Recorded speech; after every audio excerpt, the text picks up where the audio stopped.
하나님 말씀 보겠습니다. 하나님 말씀은 잠언 10장 26절 말씀입니다. 잠언 10장 26절 말씀, 우리 한 절 말씀입니다. 잠언 10장 26절 말씀입니다. 잠언 10장 26절 말씀, 우리 찾으신 줄 알고 우리 함께 한 목소리로 합독하겠습니다. 같이 읽겠습니다. 시작. 게으른 자는 그 부리는 사람에게 마치 이의 식초 같고 눈의 연기 같으니라. 아멘. 아멘.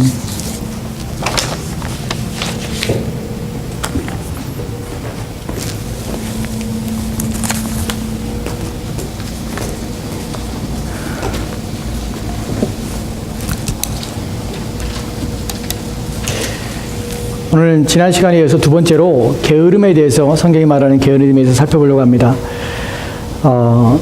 성경이 말하는 게으름에 대해서 우리가 지난 시간에 살펴봤던 것들 잠깐 정리하면, 게으름이라는 것은 겉으로 드러나는 행동의 빠름이나 느림의 문제가 아님을 우리가 지난 시간에 살펴봤습니다. 게으름이라는 것은 행동이 신속하거나 민첩한 그런 모습은 게으르지 않다, 또는 행동이 굼뜨거나 또 느린 것은 게으른 자다라는 의미가 아니라, 게으름이라는 것은 어떤 일에 대한 자세요 태도의 문제이고, 또한 일에 대한 자세요 태도의 문제를 일으키는 심성의 문제고, 성품의 문제고, 인격의 문제고, 내면의 문제라는 사실을 우리가 지금 살펴봤습니다. 우리가 국어사전에 게으름을 정의할 때, 게으름이라는 것은 일이나 어떤 일에 대해서, 또한 어떤 해야 될 행동에 있어서 그것이 느리거나 또는 일하기 싫어하는 버릇과 성미라고 정의하는 것을 우리가 지난주에 살펴봤습니다. 성경에서 게으름에 대해서 얘기할 때, 게으름에 대해서 말하는 것이 마태복음 25장 26절 말씀에서 예수님께서 게으름은 악이라고 말하는 것을 우리가 보게 됩니다. 게으름은 성경에서는 악입니다. 악인 이유는 게으름이 일어나는 문제들이 영적인 면에 큰 문제를 일으킬 뿐만 아니라 하나님께서 우리를 지으신 창조의 목적에 어긋나며 또한 그것에 반대되는 삶을 살아가는 것이 게으름이기 때문에 그렇습니다. 우리가 기억하실 두 가지죠. 하나는, 게으름이라는 것은 행동의 문제가 이전에 내면의 문제라는 것이, 우리 안에 있는 마음의 성품, 자세요 태도라는 것이, 어떤 마음과 어떤 자세로 살아가는가 하는 것이 게으름을 결정짓는 가장 중요한 것이 됩니다. 또 두 번째로는, 게으름이라는 것은 악한 것이에요. 이것은 그냥 우리의 개인적인 성향의 문제가 아닙니다. 개인적인 자세, 그냥 어떤 일에 대해서 어떤 싫고 좋고의 문제가 아니라, 이것은 해도 되고 안 해도 되는 문제가 아니에요. 이것은 죄의 문제입니다. 악이에요. 그래서 우리는 게으름에 대해서 우리가 살펴보면서, 게으름을 어떻게 하면 끊어버릴 수 있을까? 게으름을 어떻게 하면 게으름에서 우리가 벗어날 수 있을까? 하는 부분에서 성경이 말하고 있는 내용을 살펴보려는 것이에요. 게으름이 악이라는 사실을 안다면 우리는 게으름에서 벗어나기 위해서 애를 써야 합니다. 이런 경고를 우리가 귀 기울여 들어서 우리 삶을 진전 있는 삶, 변화 있는 삶으로 만들어 가야 하는 책임과 의무가 우리 모두에게 있다는 사실을 기억하십시오. 오늘 게으름에 대해서 또 다른 부분을 살펴볼 것인데, 오늘은 게으름이 일으키는 문제에 대해서 좀 살펴보려고 합니다. 게으름에 대해서 일으키는 범위와, 또한 게으름이 일으키는 큰 문제가 무엇인가, 또한 게으름이 죄라면 어떠한 죄를 일으키며 누구누구에게 악한 영향을 미치게 되는가 하는 부분에서 오늘 말씀을 통해 살펴보려고 합니다. 오늘 우리가 함께 살펴보려고 하는 것은 잠언 10장 26절 말씀입니다. 같이 우리 다시 한번 읽읍시다. 잠언 10장 26절 말씀 같이 읽겠습니다. 시작. 게으른 자는 그 부리는 사람에게 마치 이의 식초 같고 눈의 연기 같으니라. 아멘. 아멘. 게으름이 사람의 게으른 자는 자기 혼자만 게으름에 있어서 어떤 영향을 미치는 것이 아닙니다. 게으름의 문제는 개인적인 것으로 우리가 치부할 수 없는 이유가 무엇이냐면, 게으른 것은 그 게으른 자 안에서만 발생하는 문제도 아니요, 그 게으름의 영역이, 게으름에 미치는 그 영향이 자기 자신에게 미치는 영향이 아니라 주변에 영향을 미치며 많은 사람에게 피해를 줄 수 있다는 것 때문에 우리는 게으름에 대해서 성경이 금하고 있다는 사실을 기억해야 됩니다. 여러분, 게으름이라는 것은 심각한 것입니다. 우리 영혼을 좀 먹는 일입니다. 우리 영혼을 상하게 할 뿐만 아니라, 게으름 때문에 얼마나 많은 사람들이 인생을 망한 가운데, 인생의 의미 없는 인생으로, 유의미한 인생이 아니라 무의미한 인생으로 살아가는지 모릅니다. 우리가 싸워야 될 것이 있다면 게으름입니다. 이 부분에서 기억하십시오. 오늘 게으름이 나타내는 피해를 좀 보도록 합시다. 본문에 보면 게으른 자에 대해서 두 가지로 비유를 하고 있는데 이 주기법을 사용해서 표현합니다. 뭐뭐와 같다는 것이에요. 첫 번째 나타나는 것이 뭐냐면 식초와 같다는 것이에요. 두 번째는 연기와 같다는 것이에요. 여러분, 게으름과 식초와 연기는 서로 가운데 어떤 개연성이 없습니다. 관련성이 없는 것처럼 보입니다. 각기 다른 것이죠. 식초와 게으름과 또한 연기와 게으름 무슨 관련이 있겠습니까? 그런데 잠언의 지혜자는 식초와 연기를 통해서 게으름이 가지고 있는 특성뿐만 아니라 게으름이 미치는 영향과 어떤 결과들이 어떤 것인지를 정확하게 표현하고 있습니다. 게으름에 대해서 첫 번째는 게으름은 식초 같습니다. 식초라는 것은 우리 쉬게 하는 것이지요. 쉬는 것이. 근데 이 쉬다는 것이 단순히 우리 혀끝의 쉼이 아니라 이것이 이의 식초 같다는 것이, 치아의 식초 같다는 것이에요. 여러분, 나이가 들면 신 것을 점점점 꺼리게 된다고 합니다. 이유는 나이가 드시면 신 것이, 그 신맛이 점점 강해진다고 그래요. 그래서 의학적으로 나이가 들면 신맛이 점점 더 강해지기 때문에 자꾸만 신 것은 피하게 되는 것이, 그래서 안 드시려고 하는 것이, 특별히 잇몸이 나쁘거나 치아가 건강하지 못한 사람일수록 신 것과 찬 것을 멀리하게 됩니다. 근데 이것이 그냥 시다는 불쾌한 느낌이 아니라 고통이기 때문에 그래요. 이에 식초가 닿으면 단순히 젊었을 때가 이가 건강할 때나 또 아무런 문제가 없을 때는 신맛으로 다가오지만, 그 짜릿한 느낌으로 다가오지만, 이것이 어떤 문제가 생기거나 이가 좋지 않은 나이 먹게 되면 이것이 불쾌한 감정이 아니라 이것이 아픔이요 고통이요 아주 인상을 찌푸리며 싫은 것이 된다는 것이, 가까이 하고 싶지 않다는 것이, 그것이 본문에서 말하는 게으른 자는 이의 식초 같은 자라는 것이, 보고 있으면 불편한 것이, 그것을 대려고 할 때 고통을 느끼면서 몸부림치게 되는 것이, 이것이 이의 식초라는 의미입니다. 누구한테 그렇습니까? 부리는 자한테 그래요. 이 사람에게 뭔가를 일을 맡기고 싶은데, 그래서 일을 하도록 시켜야 되는데, 일하는 꼬락서니와 일하는 자세와 태도를 보니까 너무나 일하는 사람 불편하게 만드는 것이, 고통스럽게 만드는 것이, 일을 하는 스타일도 그렇고 행동도 그렇고 일하는 자세도 그렇고 그 결말을 맺는 것도 눈에 아주 보기 싫은 것이, 아주 일을 시킨 것 자체가 마음에 너무 고통스러워요. 아파요. 여러분, 그런 사람도 있습니다. 주인들을, 이 종업원들을 부리는 주인들을 보면 정말 어떤 종업원들은 알아서 정말 자기 일처럼 자기 가게처럼 철저히 자기 시간들을 애를 써서 열심히 일해주는 사람도 있습니다. 보람을 느끼지요. 근데 어떤 사람들은 정말 주인이 보고 있는데도 일을 갖다가 게을리하는 사람도 있어요.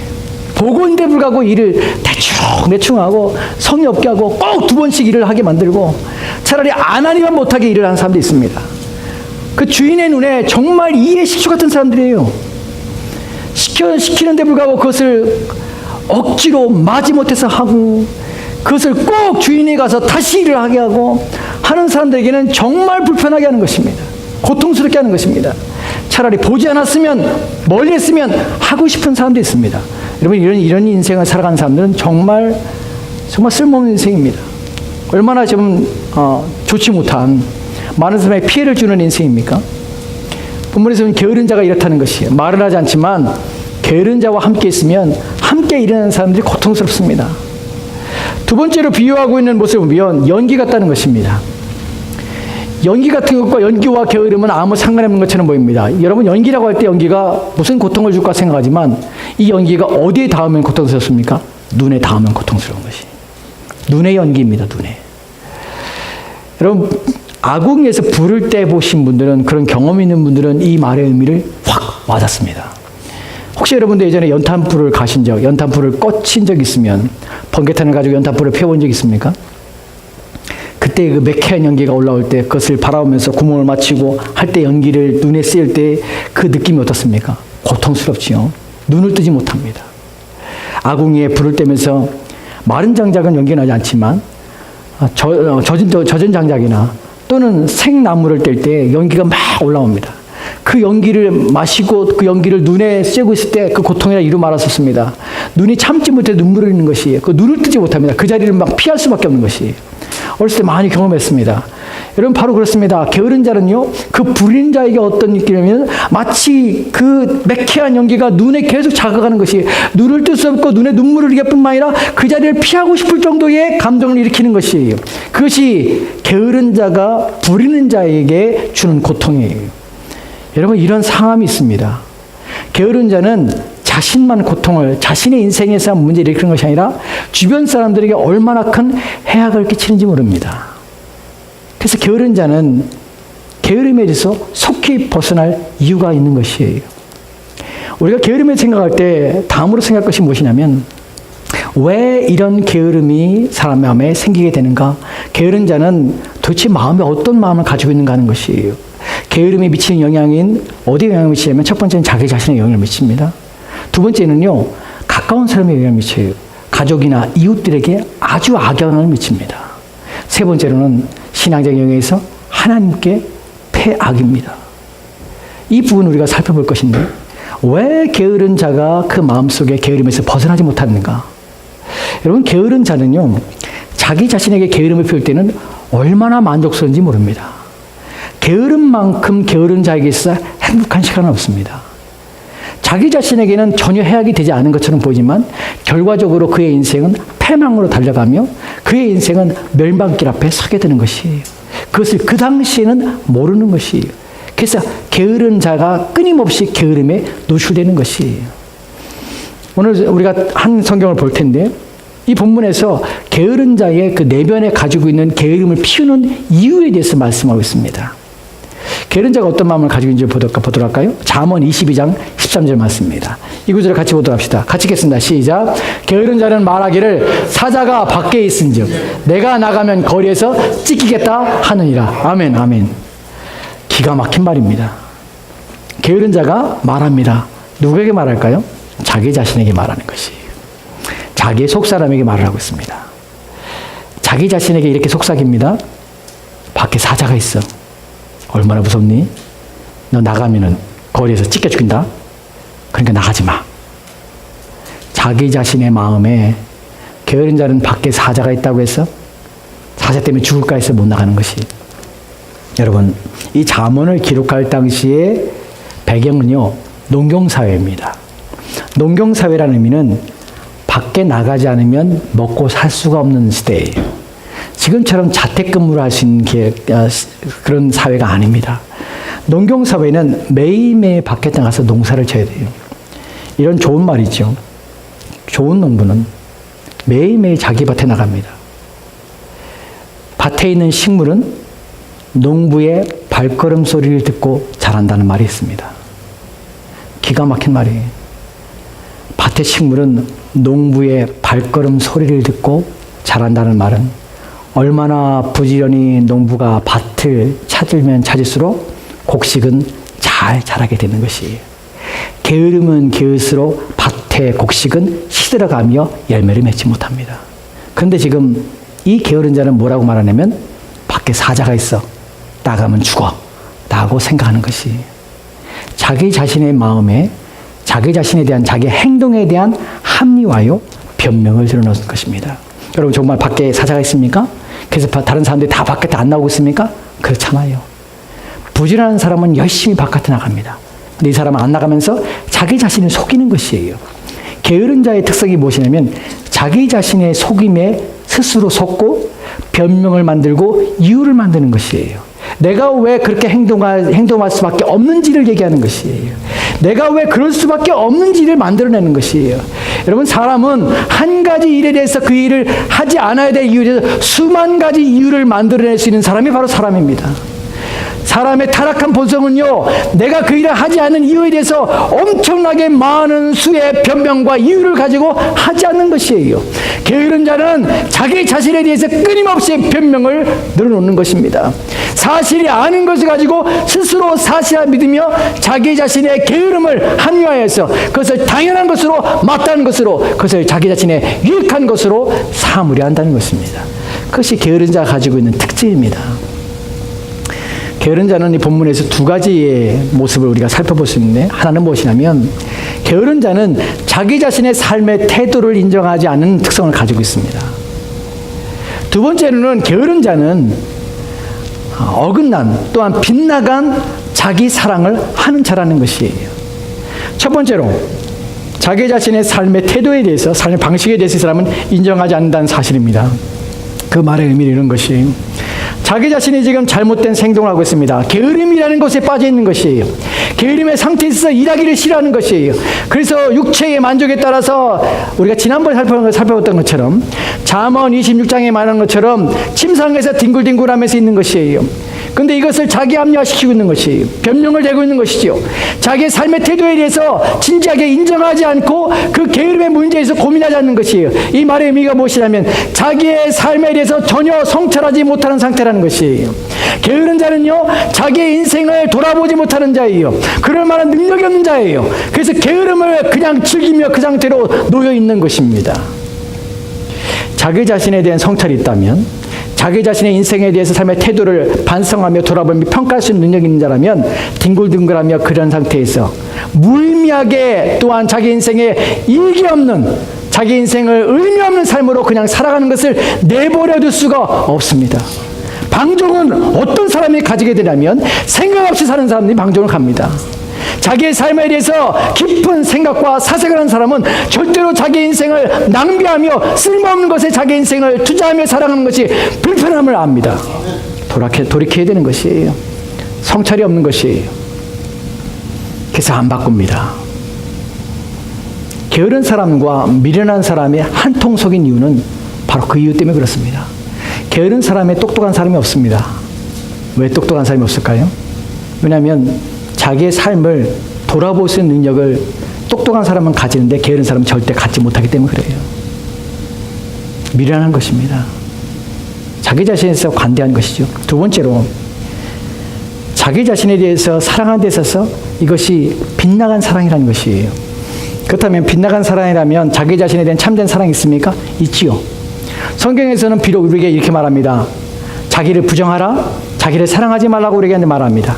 근데 자기를 사랑하거나 자기를 부정하는 게 있어서 전제가 무엇이냐면, 무엇 때문에 그런 말씀 하시냐면, 우리는 늘 언제나 왜곡된 사랑, 자기 사랑에 빠질 뿐만 아니라 빗나간 자기 사랑이 근본적으로 본래적으로 우리 가운데 있기 때문에 자기를 부정하라 우리가 말씀하시는 것이고, 또한 우리 가운데 그런 자기의 부정과 자기를 미워하며 자기를 사랑하지 말라고 우리 가운데 요구하고 있다는 사실입니다.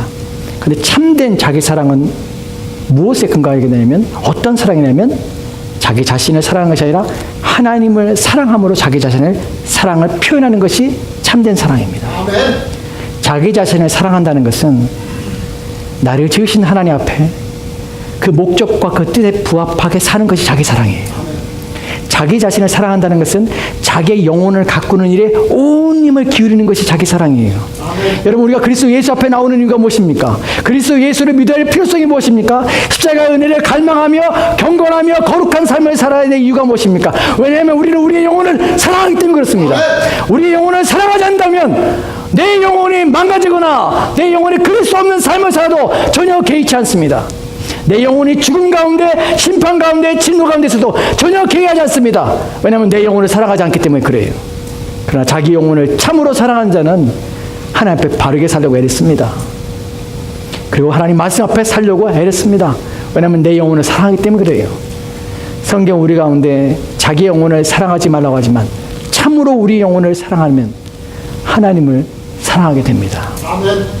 근데 이 게으른 자는요, 자기 영혼을 사랑하는 데 있어서 빗나가게 사랑한다는 것이에요. 잘못 사랑한다는 것이에요. 자기 애에 빠져 있으면 어떻게 되냐면 자기 몸을 사리게 되고 자기 몸을 아끼게 됩니다. 저는 어렸을 때부터 객지에 살았습니다. 저희 부모님과 떨어져 살았습니다. 그래서 귀에 딱지가 붙은 말이 무엇이냐면 게으르지 말라는 것이, 그리고 쓸데없이 시간을 낭비하고 잠 오래 자지 말라는 것이.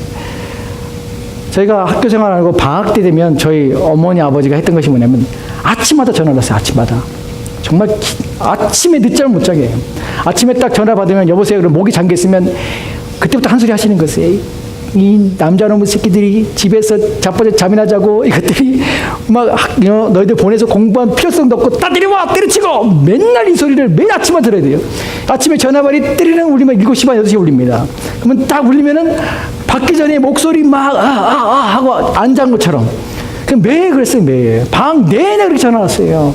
집에 오시면 집에 예전 말씀드렸죠. 저희 집에 남자 이제 동생하고 둘이 살 때 집에 창틀에 손을 문졌어요. 여러분 집에 창틀 있다는 사람이 얼마나 있어요. 창틀 쓰면 먼지 나오면 그때부터 욕을 또 대박 하시는 거예요. 이놈의 새끼들이 다 결로 터져가지고서는 집이 맨날 쓸고 닦고. 저희 어머니가 저희한테 귀에 딱지가 앉게 하신 말씀이 뭐냐면 아끼면 똥 된다는 거예요. 네 몸 아껴서 뭐 할래? 너 임마 나중에 나 먹으면 다 죽어 임마. 네 몸 죽으면 막 관에 들어가는데 아끼면 뭐 할래? 아끼면 똥 돼. 이래. 그거 맨날 시키신 것이에요. 그 말이 사실인 것 같아요. 저도 지금 우리 아이들한테 아끼면 똥 된다고 시키는데 우리 집 사람은 똥 안 된대요. 그게 시키지 말래. 아끼는데 자식인데 아껴야지 이런 말 하는데 제가 볼 때는 아끼면 똥 됩니다. 몸을 아끼면 지나치게 아끼면 똥 됩니다. 아무것도 안 돼요. 해야 될 책임과 의무가 없는 것이 게으른 사람이 얼마나 자기를 아끼냐면 아무것도 안 하는 것이 우리가 다음에 살펴보겠지만 그 본문 중에서 음식을 입에 넣기를 힘들어요. 게으른 자가 얼마나 게을러 터졌습니까? 자기 음식을 떠서 입에 넣는 것도 게을러서 안 해요. 이게 게으른 자예요. 근데 게으른 자가 자기 사랑하는데 게으른 것이 항상 게으른 것이 아니에요. 이 게으른 자가 부지런할 때가 있습니다. 남보다 잠 안 자고 일할 때가 있어요. 언제냐면 자기 자신을 위할 때면 잠도 안 자요. 그리고 열심히 일한다는 것이에요. 우리 집에 있는 둘째 놈이 그렇습니다. 이놈이 얼마나 게을러 터졌는지 방에 들어가면 안 나와요. 침대 위에서 뒹굴. 방학 때 되면 아침에 하나는 공부 딱 해놓고 올라가서 뒹굴. 점심 먹을 때 나오고 저녁 먹을 때 나오고 또 방에 잘 때까지 뒹굴. 침대에서 계속 뒹굴하는 거예요. 맨날 태블릿 들고서는 맨날 그러고 있어요. 근데 그 놈이 가장 바쁠 때가 있어요. 언제냐면 배럴이가 다 나가서 차저가 없어질 때. 엄마가 가끔 숨길 때가 있어요. 하도 방에서 안 나오니까. 차저를 숨겨요. 그럼 배럴이가 떨어지면 그걸 찾아야 되는 것이. 숨겨놓은 걸 찾기 위해서 온 집을 다 돌아다니는 것이에요. 막 돌아다니면서 여기 자꾸 막 문을 덕덕덕덕덕 하면 돌아다녀요. 뭐하고 있냐 그러면 아무 말도 안 해. 왜냐면 찾아 산다고 하면 혼날까봐. 혼자서 막 분주하게 돌아다니는 거예요. 분주하게. 언제까지? 찾을 때까지. 딱 찾으면 방울 속 들어가서 안 나와요. 게으른 자가 가지고 있는 부지런할 때가 언제냐면 자기 자신을 위해서 부지런한 것이에요. 이게 문제예요. 우리가 하나님 앞에서 게으르지 말아야 될 이유가 무엇이냐면 게으름은 악인 이유가 자기 자신을 위해서만 충성되게 살기 때문에 그래요. 주변의 모든 사람에게 해악을 끼치면서도 오직 자기 일과 관련된 것, 자기 만족이 되는 일에만 애를 쓰며 수고하며 땀 흘리며 일하는 그 못된 모습이 바로 게으름이 가지고 있는 특성이라는 것입니다. 이것이 우리 마음에 있는 것이에요. 이것이 악으로서 우리 안에 존재하는 것이에요. 게으름이 왜 게으름을 나가지 말아야 되냐면 잠언에 이런 경고의 말씀이 있습니다. 잠언 15장의 19절 말씀이 이렇게 말씀하겠습니다. 같이 보겠습니다. 시작. 게으른 자의 길은 가시 울타리 같으니 정직한 자의 길은 대로니라. 아멘. 아멘. 게으른 자의 길은요 가시 울타리 같아요. 게으른 자가 아까 말씀드렸죠. 게으름을 피울 때는 가장 만족한 순간이에요. 행복해요. 왜냐하면 자기 육체가 가장 좋은 상태거든요. 근데 그 상태가 좋은 것이냐, 그 인생에 정말 가치 있는 것이냐, 또한 그것이 행복이 오래가느냐, 그렇잖아요. 자기의 그 게으름을 피울 때는 너무나 좋은 것처럼 보이지만 가장 편안한 자세고 가장 원하는 것이었지만 그의 인생은 사실은 그 길은 가시울타리예요. 결코 편하지 않습니다. 그가 만들어낸 삶이 결코 그에게 유익하지 않습니다. 게으름을 피우는 그 모든 순간은 악으로 또한 그 결과들이 비참함으로 그 인생을 덮기 때문에 그 인생은 비참하며 처참함으로 결과를 만들어내게 될 것입니다. 그래서 게으르지 말라는 것이에요. 그 길은 가시울타리 같지만 반면에 게으른 자와 반대가 되는 사람으로 오늘 본문에 나오는 것이 정직한 자는 그 길이 대론이라.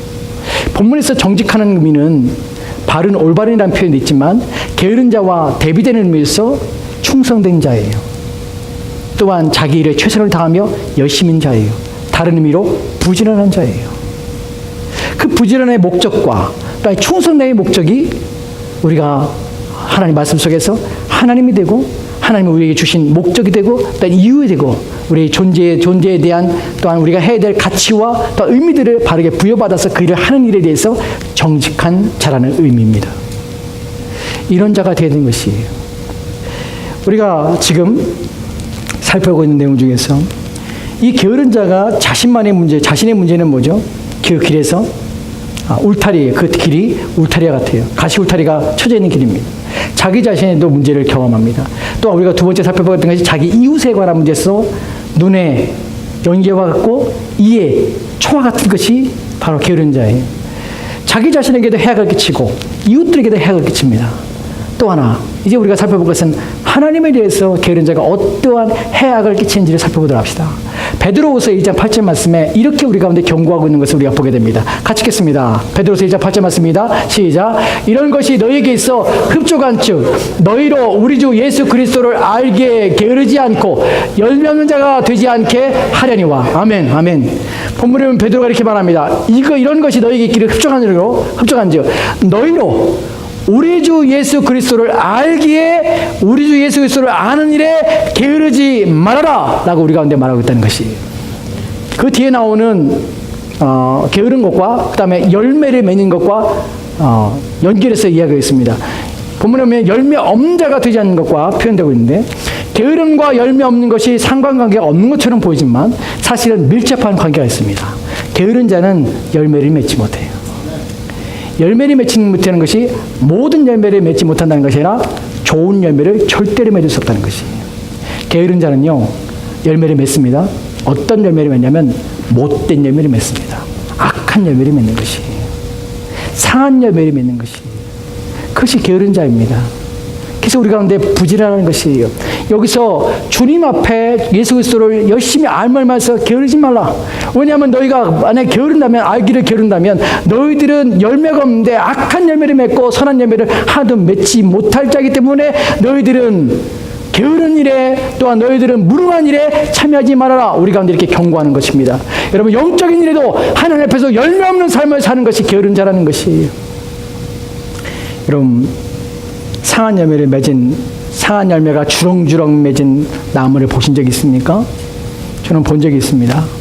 열매를 맺었는데 열매가 다 썩었어요. 그래서 막 냄새가 납니다. 근처에 가도 냄새가 납니다. 가까이 갈 수가 없어요. 그런 썩은 상한 열매를 맺은 나무에게는 무엇이다냐면 흉하고 보기 악한 그 더러운 벌레들이 온통 그 나무에 가득하다는 것입니다. 지나가는 사람의 냄새를 코를 자극해서 가까이 가지도 못할 뿐만 아니라 그 나무에 달라붙고 나무에 좋아하는 것들은 항상 악한 것일밖에 없는 것이에요. 그래서 우리는 악한 나무가 되어서 악한 열매를 맺으면 안 되는 것이에요. 여러분, 악한 나무의 결과는 어떻게 됩니까? 보기에도 흉하고 코에도 자극을 줘서 불쾌하게 하기 때문에, 그리고 온갖 더러운 벌레들이 가득하기 때문에 농부는 그 나무를 찍어서 그 나무를 불태우는 것이 유익한 것입니다. 그렇기 때문에 게으름이라는 열매가 맺는 이 약한 열매를 맺는 삶을 살면서 나는 괜찮겠지라는 생각하지 마십시오. 그 나무는 찍혀져야 됩니다. 그리고 불에 던져져야 마땅합니다.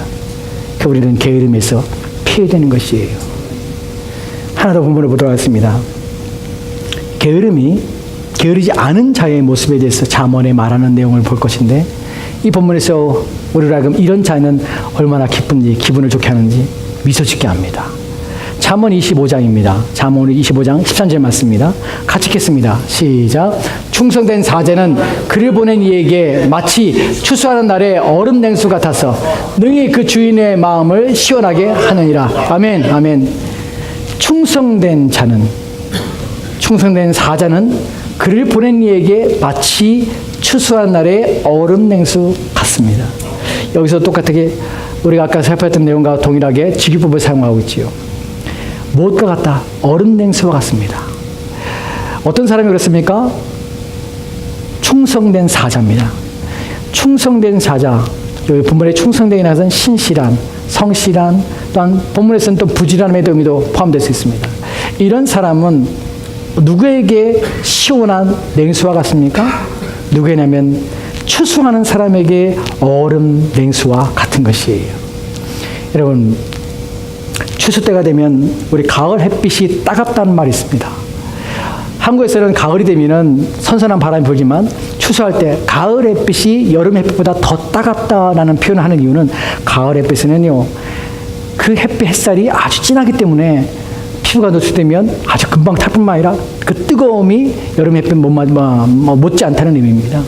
그 뜨거운 햇빛 아래서 추수하고 땀을 흘리고 있는 농부들에게 있어서 시원한 얼음 냉수 한 잔은 얼마나 큰 해갈인지 모릅니다. 제가 군대를 8월 달에 갔습니다. 그래서 8월 달에 8월 2일 날 제가 군대에 입대를 했는데, 그러니까 8월 달 가장 뜨거울 때 군 생활에 훈련을 받은 것이, 처음 신병 훈련 받은 것이, 신병 훈련 6주 받으면서 그 뜨거운 햇살에서 막 총 들고 뛰고 막 이런 전투의 훈련 막 총을 쏘고 뭐 제식 훈련 받고 이런 훈련 다 받은 것이, 그때 훈련 받으면서 가장 먹고 싶은 것이 뭐냐면 시원한 주스 한 잔이 너무 그립더라고요. 정말 그 한 잔을 먹으면 세상을 다 얻은 것 같은 느낌이 들 것 같아요. 그래서 제가 면회 오시는 제 부모님한테 뭐 먹고 싶냐? 그때 뭐 사병들이 여러 가지 말하죠. 짜장면 먹고 싶어요. 뭐 먹고 싶어요. 다 하는데 저는 주스 하우세요. 주스 한 잔이 그렇게 먹고 싶은 것이. 추수할 때에 그 땀 흘리고 그 갈증에 목마른 갈증을 가지고 있는 그 사람들에게 있어서 얼음 냉수 한 잔은 무엇과 바꿀 수 없는 가장 좋은 것이고 가장 시원하게 하는 것이고 가장 기쁨을 주는 것입니다. 마치 그와 같은 것이 충성된 사자는 마치 추수하는 농부들에게 있어서 얼음 냉수와 같아서 주인의 마음을 시원케 합니다. 이 본문이 내 말씀이 우리 가운데 주시는 내용은 무엇이냐면, 여러분, 게으름은 우리 눈에 연기와 같고, 또한 게으름은 또한 이의 시초와 같습니다. 그건 사람에게만 아니라 하나님께도 동일해요. 여러분이 영적인 게으름과 영적인 무지함으로, 또한 영적으로 여러분이 유의미한 인생이 아니라 무의미한 인생을 살고, 여러분의 주신 시간, 여러분의 주신 힘, 여러분이 주신 인생, 그 모든 걸 낭비하며 게으름을 통하여 아무것도 얻지 못하고 만들지 못하는, 그래서 여러분의 삶에 전혀 진보가 없는, 진전이 없는, 변화가 없는 상태로 여러분의 인생을 살아간다면, 그것이 영적인 것이건 그것이 일상의 삶이건, 여러분의 게으름에 빠져서 여러분의 행동과 삶에 있어서 여러분이 어떠한 삶의 유익함을 만들지 못하는 삶으로 고착화된 가운데 살고 있다면, 그것이 여러분의 주변 사람에게 피해를 줄 뿐만 아니라 하나님에게도 큰 피해를 주고 있음을 기억하십시오. 하나님이 우리 인생에 시간을 줄 뿐만 아니라 여러분의 생명으로 호흡하게 하셨고, 또한 여러분의 인생의 삶을 만들어 가시고 주시는 분이십니다. 그 힘과 능력과 여러분의 주신 것들로 무엇을 만들어가며 무엇을 세워가며 무엇을 이루어가며 있습니까? 여러분 기억하십시오. 게으름 악에게 하나님 앞에도 그 눈에 연기와 같이, 그의 시체같이 하나님께도 불편을 주는 인생을 살 수가 있다는 것입니다. 그러게 우리에게 주신 인생의 시간들과 힘과 또 능력과 또 우리에게 주신 지혜와 명철함을 가지고 우리 인생의 진보가 있게 하여 애를 쓰며 살아야 합니다. 특별히 더 힘써야 될 것은 영적인 일에 힘을 쓰셔야 합니다. 기도하는 일과 말씀을 듣는 일들과 또한 하나님 말씀에 따라 봉사하며 섬기는 일에 온 힘을 기울이셔야 됩니다. 왜 그렇습니까? 모든 일의 우선은 영적인 일부터 시작하기 때문에 그렇습니다. 삶의 재편은 영적인 것이 아니고는 결코 삶의 재편이 일어날 수 없습니다. 게으름에서 벗어날 수 있는 유일한 방법은 여러분이 성령을 통하여 여러분의 마음의 변화를 경험하는 것입니다. 그리스도 예수를 만나지 않으면 그의 삶에는 아무런 유의미한 일들이 일어나지 않습니다. 그리스도 예수를 만나시고, 또한 그리스도께서 선물로 우리에게 주신 성령을 통하여 우리의 삶을 재편해야 합니다. 새롭게 하셔야 합니다. 그래야 우리가 영적으로 이런 고통과 불편하게 하며 괴로움을 주는 모든 상황 속에서, 모든 환경에서 벗어나 유익한 열매를 맺어 모든 사람에게 유익이 된 그런 사람들이 될 수 있기 때문에 그렇습니다. 기도합시다. 하나님,